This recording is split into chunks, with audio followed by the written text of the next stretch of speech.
some familiar stories here. Like in the book, I have a bunch of these, but let's just stick to the Gospels for now. When Jesus goes to Caesarea Philippi, okay, a very familiar story. This is, the story where we have Peter's conversation with Jesus. They go to Caesarea Philippi. Jesus says, well, who do men say that I am? Peter says, well, you're the Christ, the Son of the living God. And this is my paraphrase now. Jesus says, well, don't get a big head, okay? You didn't figure that out by yourself. The Spirit told you that, but you're right. And then he turns to him and says, you're Peter, and upon this rock I will build my church. And then unfortunately, in most translations will have, and the gates of hell will not prevail against it. I'm going to say something about that translation in a moment. But we all know that this is a big blow-up passage. The Roman Catholics say, well, Petra, Peter, Petros, all this stuff. Peter's the rock, and upon this rock I'll build my church. We should all be Catholics. And of course the Protestants say, no, we shouldn't do that. The rock is like in 1 Corinthians 10, where God is the rock, so Jesus is the rock, and the church is founded on him, so don't be Catholics. I don't think either of them are right. I think upon this rock is the place where they're standing. And I get that because of the Old Testament history of that place. Okay, Caesarea Philippi in Jesus' day, there was a cult center there dedicated to Zeus and to Pan. In the Old Testament, that was a cult center for Baal. Right. It's located in the region of Bashan, which is at the northernmost part of the tribal land allotted to the tribes. Bashan was known in Deuteronomy 2 and 3 as the residence of the vestiges, the last vestiges of the Rephaim.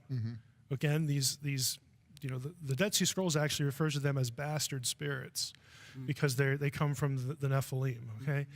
So this is where the last of them live.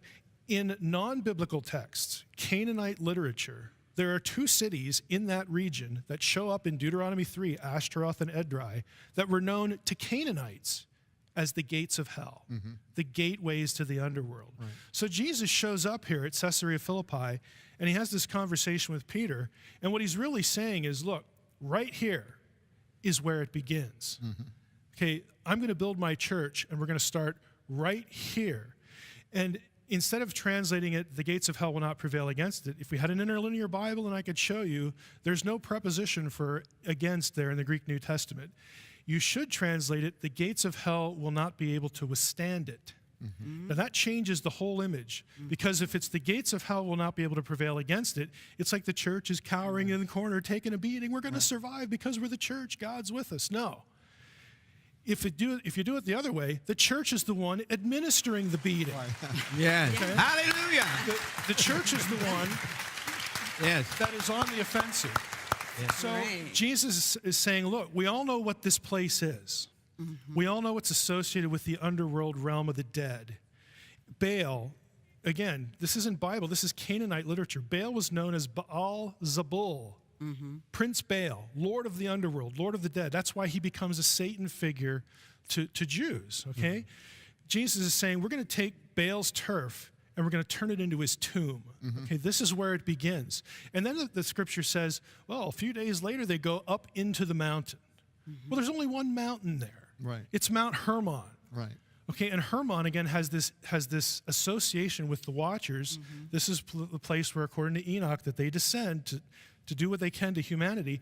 They go up into the mountain with Peter, James, and John, and what happens there? It's the Transfiguration. Yes. Why does Jesus pick this place to show who he was? Well, I'll tell you why he does it. He's picking a fight. He's picking a fight. Right. He's saying, look, here I am, guys. He took on the devil, the evil. I love this.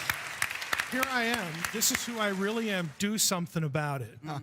So we've just had him go to the gates of hell, the gateways to the realm of the dead, where Satan is, and poke him in the eye there. Then they go up into Hermon. They poke the Watchers in the eye there. And then this is why it's important. Then the Gospels say, from this point forward, he began to teach his disciples that he had to go back to Jerusalem and die. Right. Okay, and they're freaked out.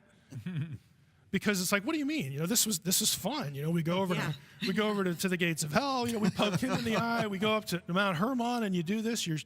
This is awesome. And now you're talking about dying. And this is where Peter objects. And you know, Jesus says to him, "Get behind me, Satan." And Satan is just an adversary. In other words, don't be the adversary. This has to happen because Jesus knows something they don't. Okay, Jesus knows that he really does have to die because guess what?